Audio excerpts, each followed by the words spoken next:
Caledonian Elixir.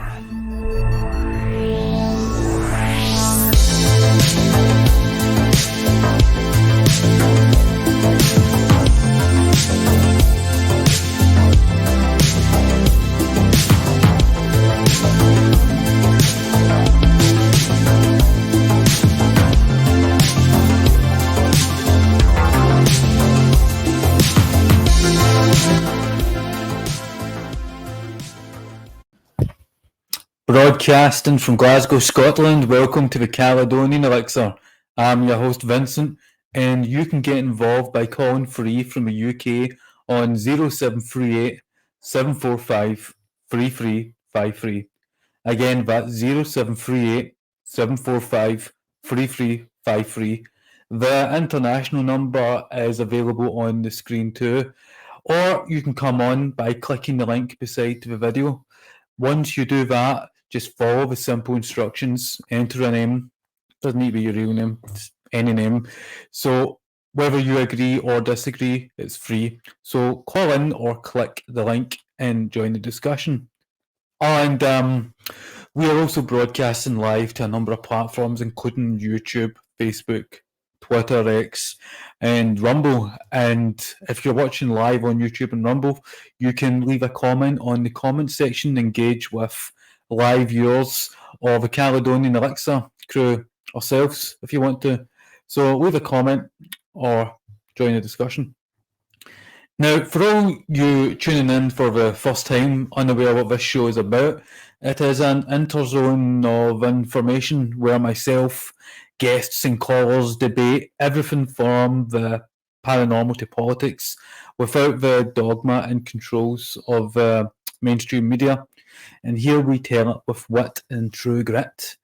So today on the Elixir, I'm going to chat to guests and callers about what is being dubbed Russia's Pearl Harbor, or what the Ukrainian government has called Operation Spiderweb, which is the Ukrainian attack on Russian air bases, destroying many Russian strategic nuclear bombers. This happened last weekend. And today we saw also the partial destruction of a Russian-prized Crimean bridge. And we're going to debate what all this means for the fragile peace talks in Istanbul between Russia and Ukraine, with the Turkish and the Americans mediating. Also, in addition, I'd like to discuss Britain's battle-ready blueprint that was announced in the weekend by the UK government, and this is a plan to allocate 200 billion to a new fleet of nuclear attack subs, missiles and munitions, and also to see our defence spending increase to 3.5% GDP.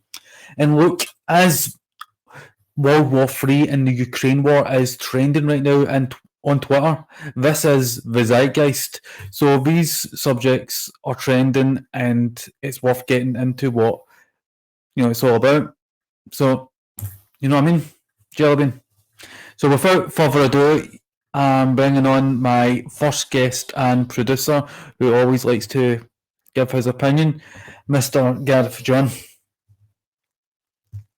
Hello, Vincent. How you doing, Gareth? I'm okay. It's been a bit of a to-do behind the scenes here at Elixir HQ the last 4 or 5 days. It's been as long as that, really. 3 days? 4 days? I don't know. I've lost track of all time dimensions. So the thing is, and all those who are regular viewers to the Elixir have known, the last few episodes have been ridden with glitches and lagging, and the cause of that turned out to be the site we were using for streaming, and that has been corrected because we've jumped ship. However, we spent considerable time fixing this problem, and it was stressful. And and then once we figured one problem out, another one would pop up, then another. It's just, but we're good with all those gremlins. Finally, all the demons have been exorcised and sent packing. So hopefully, this is a much better high quality product for you guys. Right, so to get down to it, the Russia-Ukraine war, which is in reality a proxy war between the West and Russia, and that's not just my opinion, that's something that former Prime Ministers such as Boris Johnson and General Keith Kellogg of the United States have also recently admitted. Well, it's now in its third year, this war, with the war also incrementally moving up the escalation ladder. But last week was a pivotal changing week because what we saw was several attacks and operations against Russia that had basically changed the very nature of the war, and in my opinion, for the worst. So at the start of last week, President Putin visited the Kursk region, which was on the back of Russia liberating the Kursk from the Ukrainian forces that invaded 6 months ago. Now, this was all widely reported in mainstream media. What wasn't reported is the fact that President Putin was almost assassinated in this visit, which is a breach of the Geneva Conventions itself. What took place was his helicopter was attacked by drones, Ukrainian drones.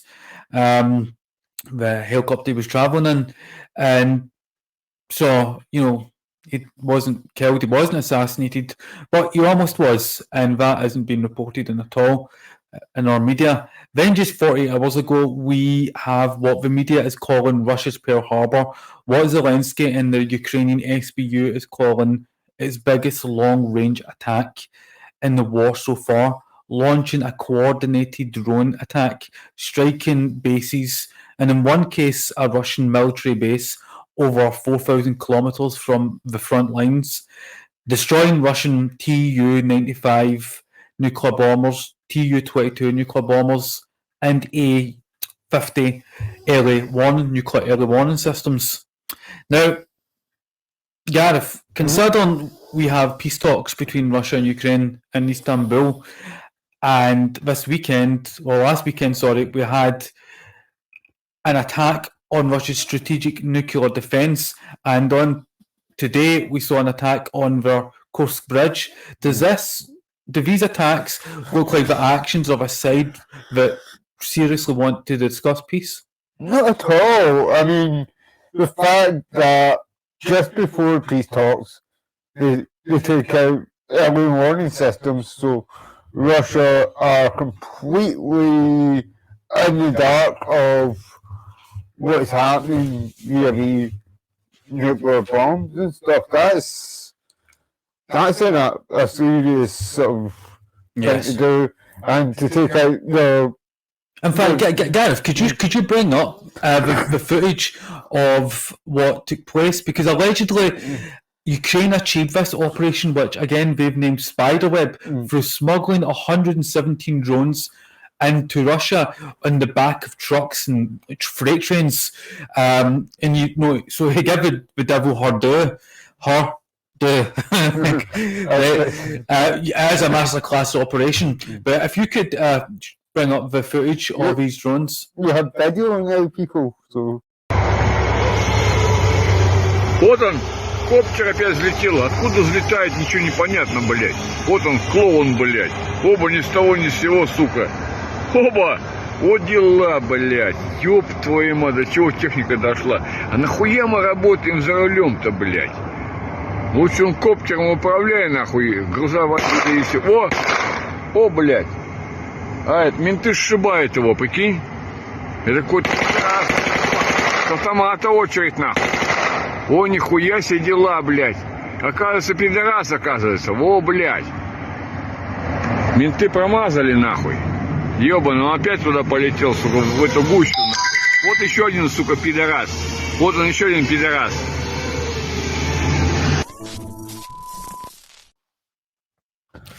Oh, that was something else. So what you saw there was a drone escaping a freight train and traveling, being maneuvered to a Russian base, and there were 5 Russian air bases attacked all in, and an nuclear early warning system.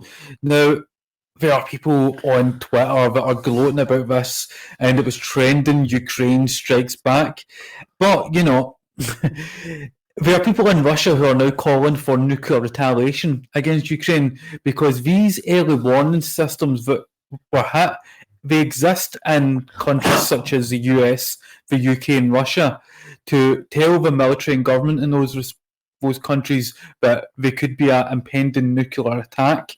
Right? So when those early warning systems are attacked, it could give the impression that a nuclear attack is imminent, hence causing a first strike response. So my point is that by hitting Russia's strategic nuclear systems, this is causing serious escalation, and we are yet to see their retaliation, their response, but it is madness in my opinion. Yeah, I mean, when it comes to something like this, and you'll get peace talks, you get a big, massive offensive like that, and then you have peace talks, and then you do another attack the day after, without any sort of response militarily from Russia, and then from either attack. The optics don't look particularly good for Ukraine, do they? Well, if you look on Twitter, for all those Zelensky and Ukraine fanboys, they love the optics of this. Because look, here's the thing. I get dogpiled by Ukrainian fanboys the other night. I seen your tweet. I did a Biden there, by the way. Here's the thing. Yeah. And, like, all I said was that I agreed with you. I didn't think the Ukrainians were serious about peace. And before I know it, I had 8 screaming soya boys at us. But here's the thing: Ukraine in the Western media, etc., they are great at PR, not at the war, in the sense of altering the trajectory of the war. Because, like, for example, Russia has advanced 200 kilometers in the Sumy region last week alone, advancing towards Sumy city. So from Sumy to Pokrovsk, the Russians are advancing. So this attack doesn't change the trajectory, the course of the war. What it does do, however, is provide Ukraine with good optics, because this is what Ukraine needs the most, is for the West to stay on its side, to keep on providing it aid. Yeah. And they're losing on the battlefield. So when Ukraine launches these, and I have to again give a devil or do this as a masterclass operation, and when they can conduct operations such as this, therefore all you do is get the media to amplify it. You know, it becomes pervasive, and then the people over here in the West think, oh, Ukraine must be winning this. They can conduct an operation like that. But on the battlefield itself, it's Russia that is advancing. It's Russia that is recruiting up to 50,000 every month. Recruiting is very important, not conscription. And when the Ukrainians talk about conscription, they're talking about beating people down and dragging them to the front line. And don't forget, listeners, if you're interested in what we're saying or you disagree, feel free to chime in. If you disagree with what we're saying and you think you can provide a good counter-argument, call in or click the link. There's a description beside the video, whether you're on Twitter, whether you're on Facebook, whether you're on YouTube, whatever. Click the link, come on, and tell us if you think otherwise. Because if you can't provide a good argument for how this attack, Operation Spiderweb, or how the attack on the Kursk Bridge has changed the trajectory of the war, I'd love to hear it. In fact, Gav John, could you please show the attack on the Kursk Bridge? Yes. This more.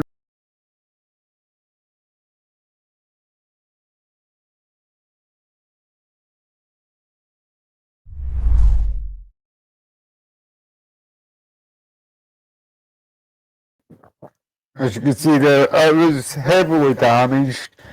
Some reports say those bombs were underwater for months. So why would they attack the day after peace talks? And again, this is civilian infrastructure. Yeah. And in Operation Spiderweb, because they attract railways too, right? There were trains that were damaged, destroyed, and Russian civilians on board those trains were killed. Now, Ukrainian civilians are killed all the time too. Russian civilians are killed. That's usually how war works. And it's a tragedy. And my argument is that the closer this war reaches its conclusion, ends, and we have a negotiated peace, the quicker this happens, the better. And I'm not Russian, I'm not Ukrainian, I'm British, so I'm not picking a side.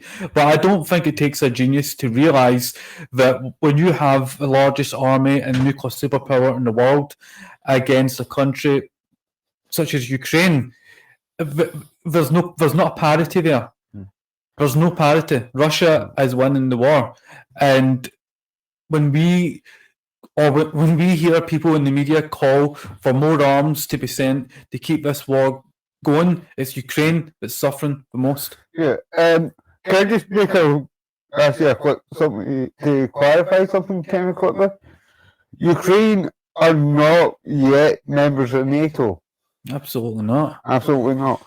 So why are we playing like Team America, Team UK, Team Euro World Police here? Well, there was this RAND report that was written around 10 years ago called Overextending Russia into Favourable Territory. And I recommend anyone who hasn't heard of this to look it up. But what it details describes as pulling Russia into a war in Ukraine and overextending their logistics and overextending their economy, thereby causing a collapse. And the reason the Americans wanted to do this wasn't because they cared so much about Ukraine, it's because what the Americans were really threatened of was Russia come together with Europe, or more specific, Russia coming together with Germany.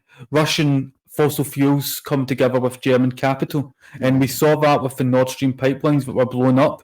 So if the US could detach Europe from Russia, that threat of Europe and Russia coming together would be ended. And that's what America geopolitically was really threatened by.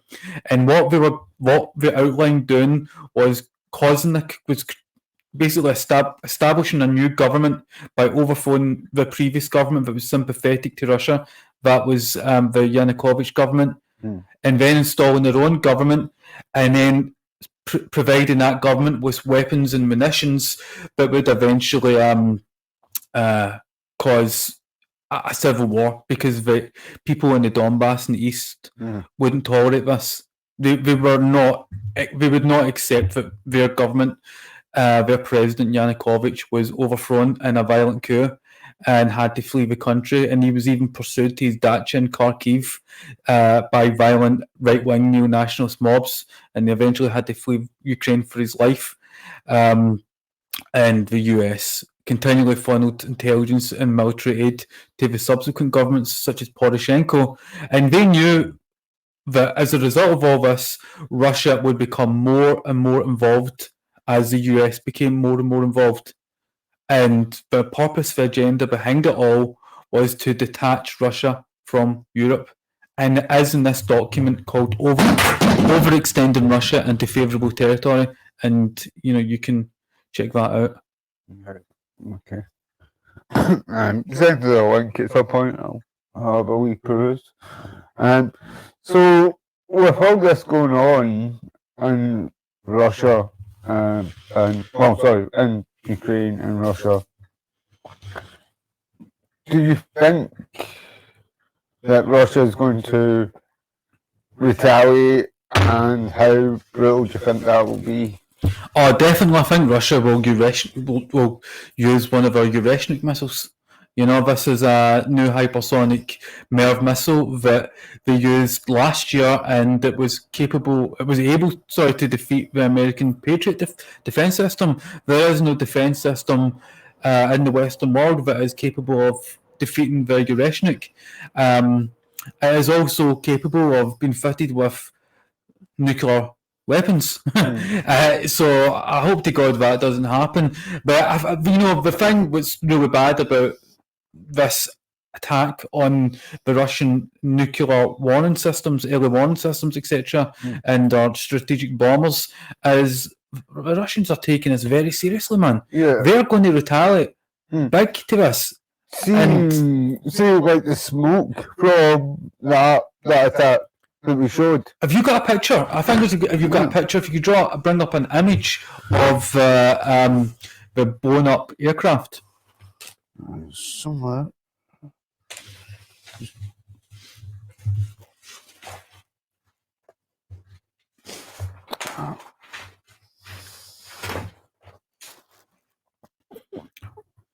You can find it. Yes, I found it. Here it is. Now, to me, that smoke, as it goes further along, it gets darker and blacker. That's radioactive chemicals from what I gather from, like, seeing what happened in Ohio last year when they blew up the toxic waste train. So it's going to be raining uranium or something on Russia for quite some time. You know, so Does the picture stop? yes. Can you remove it? Yeah, sure. I mean, today, according to the UK House of Commons Library, the UK has committed more than 14 billion to Ukraine, right? With our government, the Starmer government, announcing that they're going to commit something like 3 billion to Ukraine over, was it 3 billion a month or 3 billion a year? I think it's 3 billion a year to Ukraine over the next 100 years, which on the face of it is ridiculous because, let's face it, no government can commit even anything to a country, its own country, for 100 years because no government, lasts. I think the tenure of a UK government is 5 years. So how? 5 years. Yeah. So the fact that Starmer is announcing that this is going to, be given Ukraine for the next century. As Labour, and they have a really nasty habit of not following through on their promises, thankfully, when it comes to this. So, time will tell. Time will tell. But I don't think. But again, I don't think Ukraine's going to be there in 100 years. Well, that's the thing, but like 3 billion, right? 3 billion over the next century, and we've already committed 14 billion. And now this is amidst cuts to the winter fuel allowance to pensioners. This is amidst these reforms to universal credit, to personal independence payment. So the most vulnerable in our own society in the UK are being punished here. And yet we have the money to send tens of billions to a country thousands of miles away to conduct a war that shouldn't even involve us. This is like a Slavic civil war, in my opinion. These are two Slavic nations, two Orthodox, Christian nations fighting it out, and it's tragic, man. But why should we need to slash? It's a really, really complex land dispute for what I'm getting. And to punish your own indigenous citizens. The most indigenous and most vulnerable set of your citizens. The graveyard. to prolong a war that most people don't like. They only care about because they can virtue signal. It's programming. It's a virtue. It's the latest virtue signal, and it's like I'm sick of seeing like these wee Marge Simpson logos on fucking profile pictures. You know, the wee Ukrainian flag. To me, it just looks like Marge Simpson giving you head. Yeah, and I get the yellow represents the wheat and the blue represents the sky. But here's the thing, right? Here's the thing. I keep on doing a Joe Biden, right? But I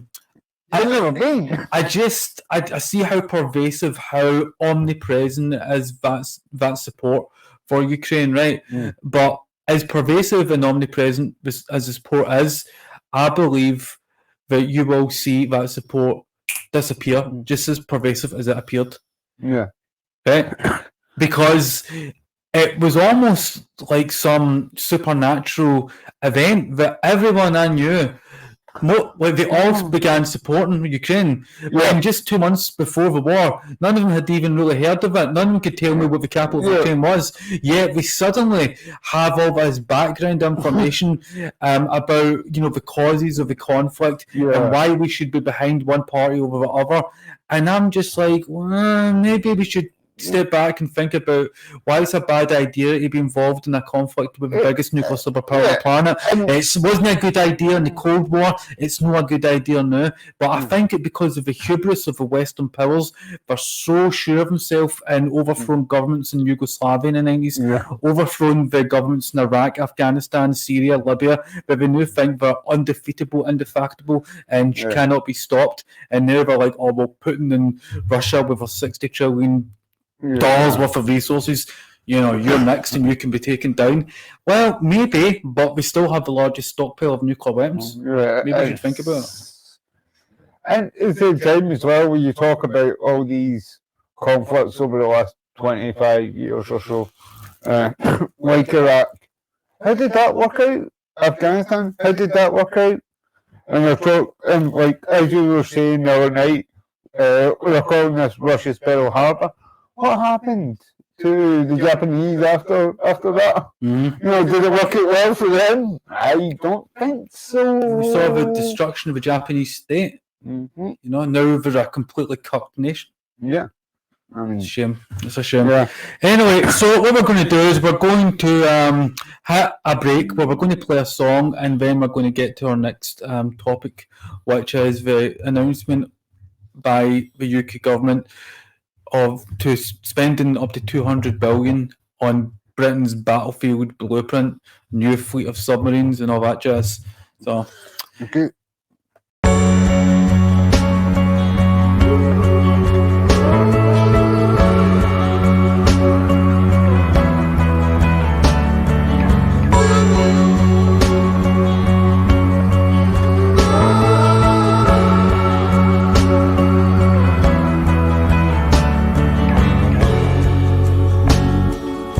The train said Moscow as I stood against the wall,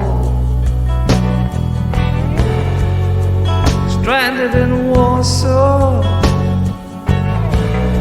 with no one to call. I needed to get there before the heat came down. I knew that my future lay deep down in the underground.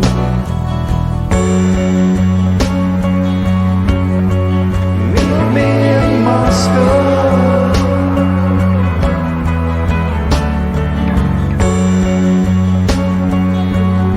Come on and meet me in Moscow.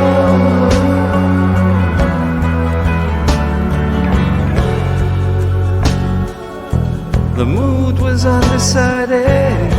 Some of them scratched their heads.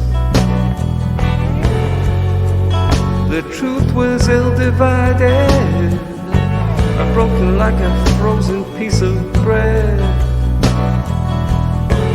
But I needed to get there before the heat came on down.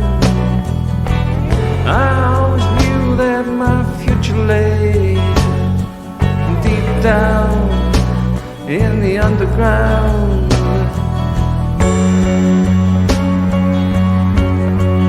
Meet me in Moscow.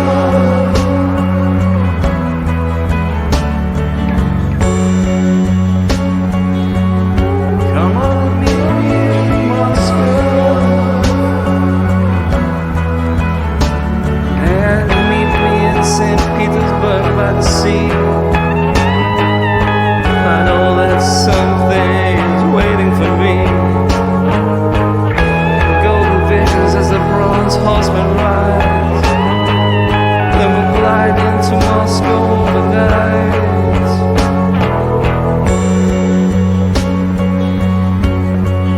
Meet me in Moscow.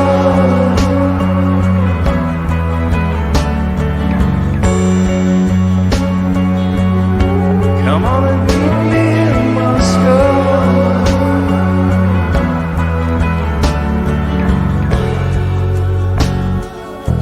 The outcome was inevitable, like balmy days in Cambodia.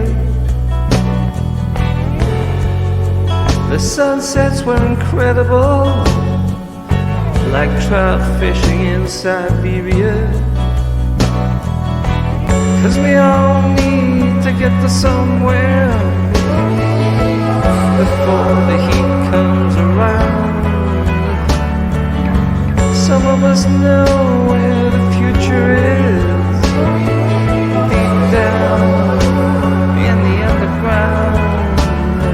And meet me in St. Petersburg by the sea. I know that something is waiting for me. Golden visions as the bronze horseman rides, and we'll glide into Moscow overnight.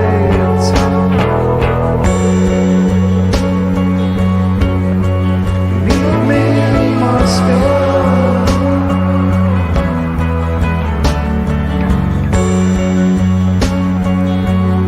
Come on. Welcome back. I hope you enjoyed that song, Meet Me in Moscow. That's performed by my friend John. So thank you, John. Thanks, John. Don't forget, if you're enjoying the content or you're learning anything, you can subscribe and like on YouTube, follow us on Twitter, Rumble, etc. And helps us out. You can even tip on Google and Twitter, and it helps us produce better content, a better show. So thanks for checking us out. So Gareth, Yes. tell us about this next topic. Well, okay. Well, I've actually got a wee quick video here of everyone's favourite politician, Keir Starmer. We are moving to warfighting readiness. When we are being directly threatened by states with advanced military forces, the most effective way to deter them is to be ready. Right. Oh, that guy sucks. Just play that again, man. That guy is terrible. We are moving to warfighting readiness. When we are being directly threatened by states with advanced military forces, the most effective way to deter them is to be ready. Right. So he wants to get our military spending up to 2.5 over GDP. No, it's 3.5. No, it's 2.5 for the next 4 years. No, it's not. And then It's 2.5 for the next 2 years, and it's now going up to 3.5. It was announced today. Yeah. Oh, it's 3.5 over the next 10 years? No, not anymore. Oh, is it? The brought forward and brought up. Sorry. Thank you for the correction. Yes, where would you be without me? Wandering in the woods as usual, trying to catch unicorns. And other things I call things. Anyway. I deserve that. Crows. Right, so I think we can all agree that this battlefield blueprint is, well, maybe we can't all agree. I'm sure there are people who support it, but to be honest, I think it's a major waste in spending. A whole new fleet of attack submarines, 12 attack submarines.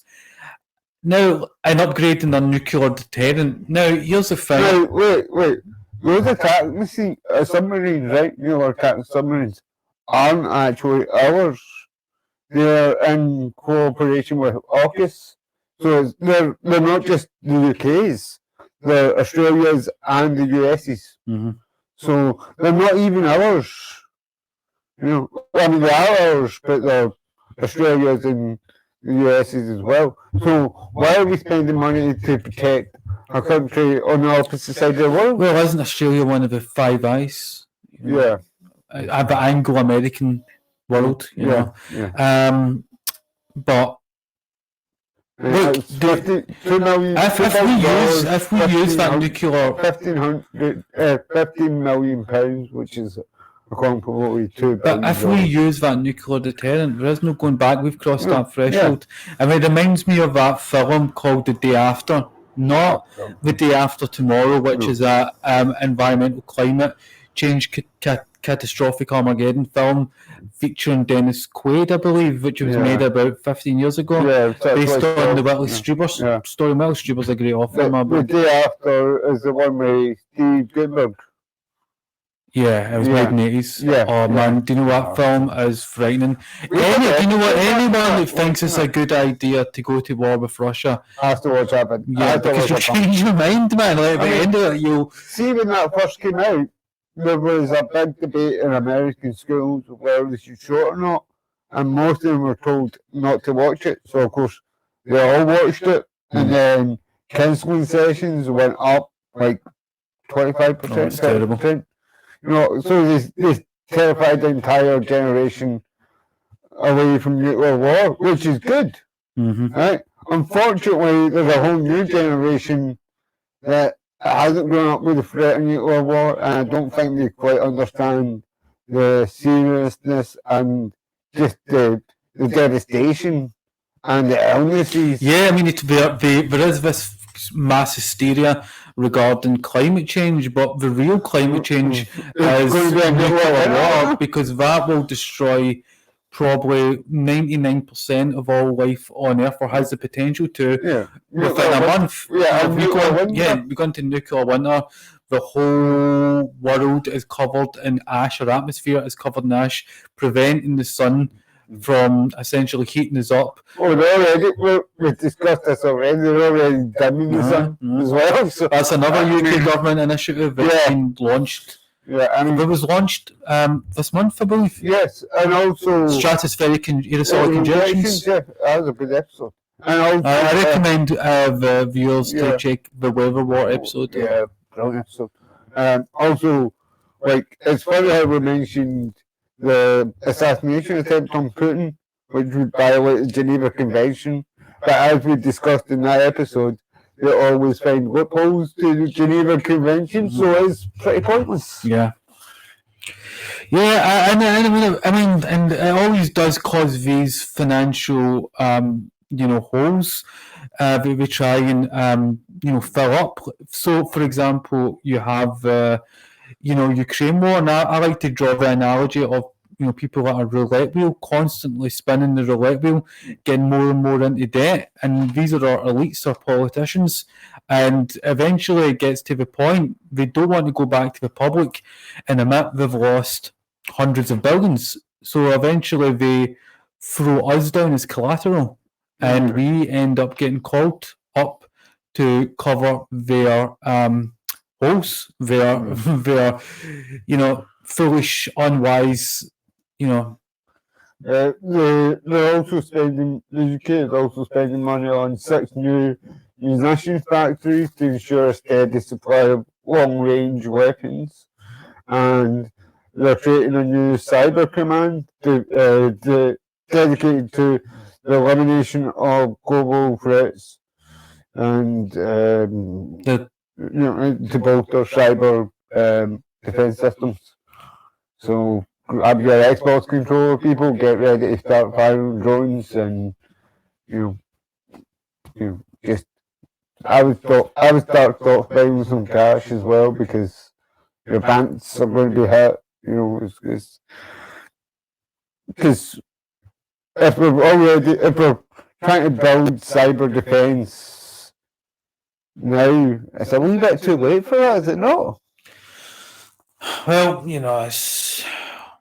I mean, if you're a drone operator, you're not a moving target, you're a sitting target. And a lot of these drone operators may think they're safe, but as we see over there in Ukraine, all you get is a Russian Iskander missile that lands on you, or one of their drones, and again, you're a sitting target. Yeah.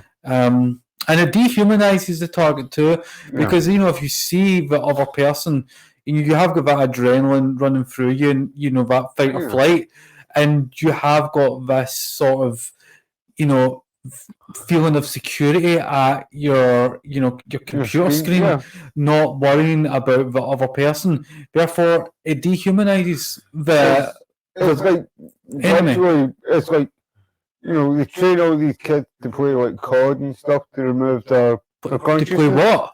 Call of Duty Right. and stuff like that, so that, and you have drone levels and stuff in that, so to them it's just like playing the video game, but there's real life at stake, Mm. and their own, Mhm. you know, but they're sort of now conditioned not to think about it as the real thing, Mhm. because they're playing these ultra realistic war games. I think in Israel they were using that Lavender system, which is an AI system. So Yes. the AI system was determining many of the targets. Yeah, it's supposed to have its own conscience. And yet we have this huge number of civilian casualties, especially women and children in Palestine that have been killed by these, AI controlled drones, etc., bombs. So it's like Yeah. a pure Terminator scenario. Yeah, it's very Terminator. And even the Predator can discern between a child with a toy gun and a real person with a real gun.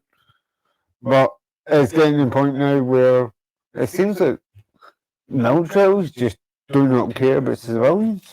So what's your take on the whole Starmer battlefield blueprint? Well, the thing I think is worrying is that they're talking about taking the money for it from, particularly from welfare and aid. Aid, I'm not too worried about. Like we send aid to other countries when there's so many here that are in poverty and stuff. But to cut the welfare system to funnel into a military death machine, I think is absolutely deplorable. Like, one system keeps people alive, the other is designed to kill people. And that's what gets me about the United States, because whenever there's talk about creating a healthcare system in the United States, they say, oh, it's socialism. Yet, when at the very moment we're now spending $1 trillion annually on defence, right? And this money goes to military defence contractors, to the military-industrial complex, to produce bombs, to blow up people that these Americans will never meet or know thousands of miles away. So they would rather have their tax dollars spent on building weapons to kill people than on healthcare to help themselves. Yeah. It doesn't make sense to me. And yet, when you spend that taxpayers' money on healthcare, again, it's socialism. But when you spend it on weapons, it's capitalism. I mean, it's like, no, you are suffering from a form of schizoid personality disorder. It's like a form of mental dissonance where one thing becomes its opposite based on what you do with it. Yeah. So if you do something good with it, like healthcare, to give people a better quality of life, it's a bad thing. But if you're producing weapons to kill people, it's a good thing. Of course, that's nonsense, but that just shows you how effective mainstream media is in America. CNN, Fox News, they both do it. CNN a little less so when it comes to the healthcare issue, because they promote it more so. But both of them are culprits in this parasitical, neoliberal capitalist system that just essentially rapes from the middle class and from the poor and gives to the rich. And what you see is Wall Street in complete control of government. Like your BlackRock and your all those sort of, and your Lockheed Martins and your what's the other one? Raytheon. And Raytheon, if you watch a weather episode, Raytheon bought HARP. Yeah. Right, and which was a weather monitoring system, which is really a weather weapon. But Raytheon also bought the organisation that reports the weather to the government. So not only can Raytheon, this private defence contractor, alter the weather, they can therefore provide to the government and make it appear as if it's a natural, climate. Yeah, I mean, and it's like, look at the skies over Britain these days, and it's like maybe 3 out of 9 clouds look like they're actually naturally formed. Yeah, it's just It's like a- chemtrails everywhere, Yeah, man. yeah, It's it's- like, especially when you've got this beautiful, clear blue sky, and First thing in you the just morning. see, yeah, And then the second you see is a chemtrail, and you just go, you breathe in that beautiful chemtrail air, and you go, it's no wonder my estrogen levels went up in the last weeks. You know, shit, that's some good fucking iron, and you know, what is it we're putting in chemtrails these days? Borium? silver, Aluminium. Oh, that's good. Aluminium, Yeah. borium, and silver oxide, silver oxide. and something else. I'm going to put so much in it, There's probably. so many. And what we put in? All heavy metals. It's binding agents because we want to reflect the sun's energy. So aluminium's good as a reflector. So they believe that this will, reflect. Just like when you're sitting out in the garden with your sheet. You know? Yeah, and again, this isn't conspiracy. The UK government, if you're an international viewer, the UK government has announced an initiative beginning this month in June to block the sun. Yeah. And America did it about a year before, 2 years before. Yeah, and HARP again is this, and not a conspiracy theory. It's a genuine installation in Alaska, and it's an array of antenna that sends out pulsed energy into the atmosphere. Go back and check the episode, and you'll see it. You know. Anyways, and I think that this whole march to war over the next decade is frightening. Yeah, it's like they've got all this. Like, they're saying we've never had an increase. We've never had an increase in this military spending since the Cold War or the Second World War. We have to get in a World War II mindset. They were saying on Sky News today, and I'm like scratching my side, going, "Wait a minute, we're not at war with anyone." Yeah, I mean, it's almost like they're planning one. It's all, and they keep on pulling this year out of our hats. 2030, we need to be ready by 2030.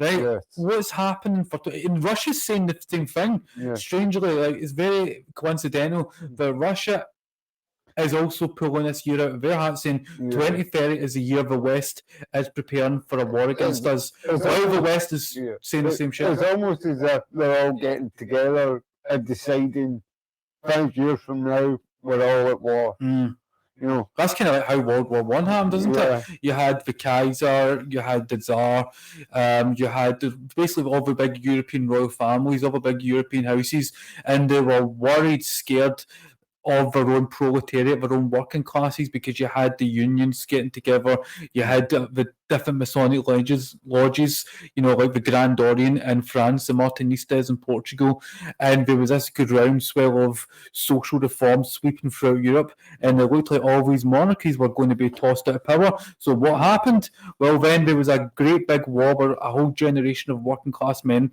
got annihilated. Yeah. And they're talking about bringing back war bonds, and I mean, it's like whatever happened to like the march of progress. It seems to be like now I hanker for the good old days more than any, but like there's good old days. When were the good old days? Well, early 2000s, I'd say, mid 2000s. No, they were my good old days. But like, well, then, I mean, there's good old days, and then there's wartime. Let's not go back to World War time. Like that's not fun for any. Unless you're like Raytheon or Lockheed Martin or some other sort of military industrial Walba. I mean, again, but it's like Gordon Gekko in the film in Wall Street when he says, you don't believe in democracy. It's a free market that calls the shots.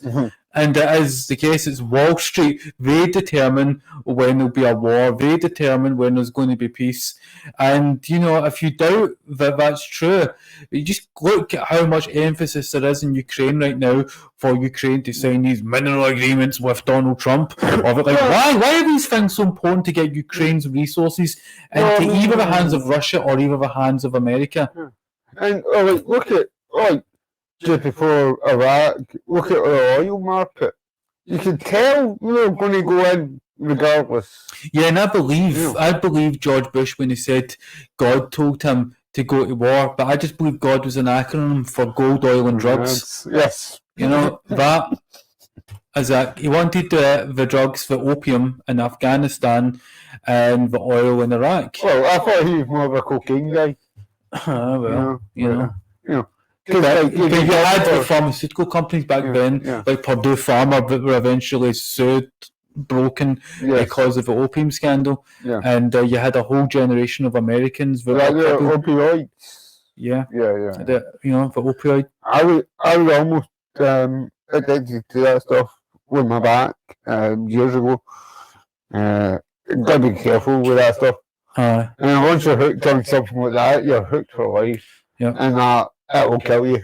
Mhm. So So you had that opioid scandal, and I've did episodes way back where I tie in how Britain's offshore banking is connected to drug trafficking, and how a lot, like for example, when you look at what happened in in Afghanistan when the Taliban were in power, if you looked at the poppy cultivation, they banned it. now the UN have these records, and I think the amount of opium that was produced in the last year of the Taliban was 99 tons. Now that sounds a lot, but just a few, is a lot. But what happened is I think it was by 2007, just 6 years after the British and the Americans took over Afghanistan,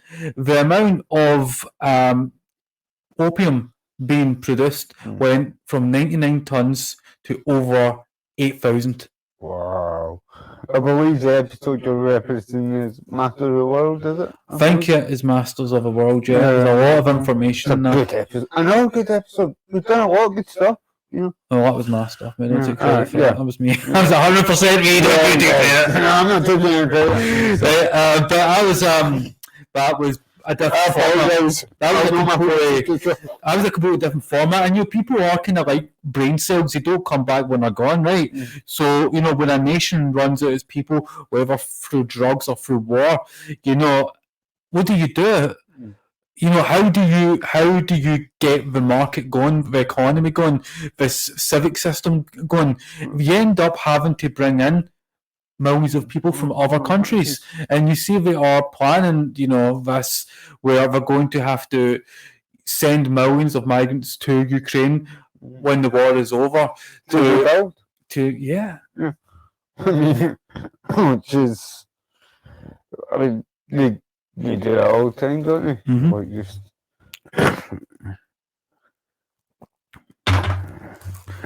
But anyway, so what I'm going to do is I'm going to wrap this episode up, and it's a little briefer, a little shorter than usual. Yeah, but I hope you listened and enjoyed and took something from it. And if you did, don't forget to like and subscribe, and we'll have some more And content. share it on. Let your friends know. Yeah, and we're an outfit based in Glasgow, and normally we take calls and whether people are clicking a link or we're calling in, and you can do that any episode and just give us some feedback. But anyway, thanks for tuning in, and I'll catch you later.